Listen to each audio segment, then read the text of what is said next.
So this is an excerpt from a novel I wrote that is coming out hopefully this year, maybe early next year. We'll see. It's called Eternity's Flower, a reference to the national anthem.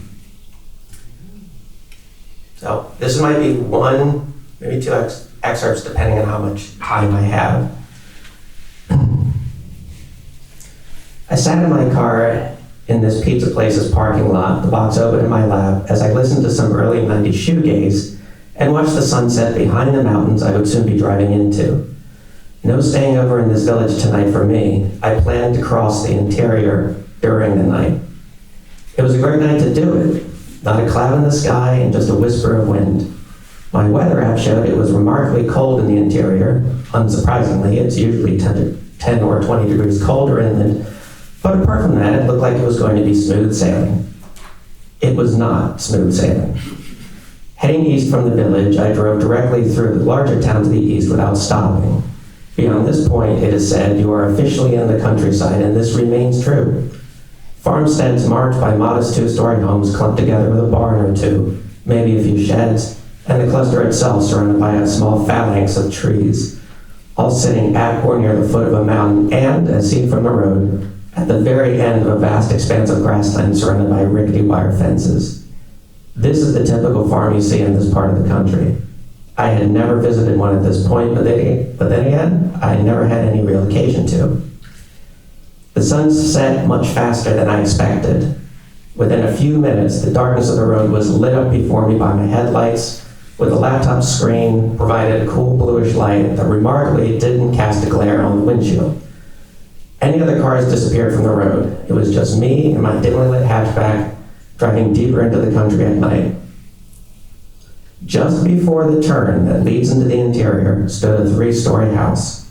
It didn't seem to be a farmhouse. There were no fences and no other structure except for the house and its driveway. Every window was dark except for one. A single window on the 3rd floor was illuminated with a soft golden glow from within.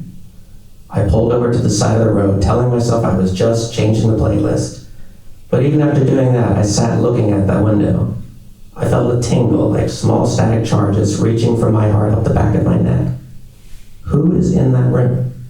What were they doing right now in their small box of light, surrounded by a night so vast and total that the earth we stood on was little more than an implication? I imagined it felt warm and snug to be in that room, bathing in this light, oblivious to the darkest void all around you, or rather, aware of it, but free to ignore it, hidden from all harm by it. A silhouette appeared in the window. I took off the brake and drove back onto the road, making the left into the interior. The weather as forecast was indeed still, no wind, clear skies, but I had failed to account for one other factor in how fast I could travel: road conditions. Roads into the interior aren't paved. This is challenging enough in the daytime, but in the dead of night, it brought me to a crawl, having to anticipate every possible pothole and more properly gauge the true shape and size of a rock, distorted by the shadows the headlights cast from it. It was, it seemed, driving about as fast as a relaxed jog. After a couple hours of this, I was getting pretty tired. I considered pulling over to sleep in my car, but that was going to be a very cramped affair, especially as I cannot sleep in a sitting position. Sleeping on the ground outside was also out of the question. According to the Weather Service's site, it was now 20 degrees colder where I was then at the shore, so I pressed on. Mercifully, I saw the distinct figure of an emergency hut appear in view by the side of the road. These are little more than sheds equipped with a pair of bunk beds, a table, and a couple of stools, all of them steel and bolted or welded to the floor, but are definitely better than dying of exposure. I pulled behind it. I knew no one was going to be happening along this road, but I brought my laptop phone and anything else I thought it might be of value inside the hut with me. It had no electricity.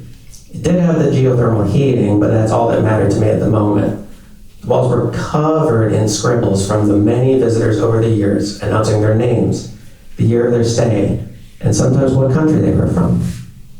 I pulled my stuff down on one of the lower bunks, then used my flashlight from my phone to read some of these entries. It amazed me that no one had yet painted over these tags. Some of them were decades old, some written in languages I couldn't read or didn't recognize. It had the effect of making this remote wilderness hub, way up in the country's interior and hours from the nearest human settlement, feel more like a busy airport. I sat down on one of the stools and opened my laptop. I wasn't as tired as I had been just a few minutes ago, so without an internet connection, I just played a puzzle game while my playlist ran. The light of the screen lit up this tiny space in eerie white-blue light. I imagined how this might appear to someone driving along the trail up just outside, winding their way through a darkness as vast and deep as the ocean. And in the midst of this scarcely visible expanse of rocks and dust, a tiny hut with a light on inside it. And would they wonder who was inside and what they were doing? Tonight, at least, I hope not. I slid into the lower bunk, using my coat as a blanket. I had never seen darkness this total before. Outside, I could hear the whispers of wind across the sand, around the rocks.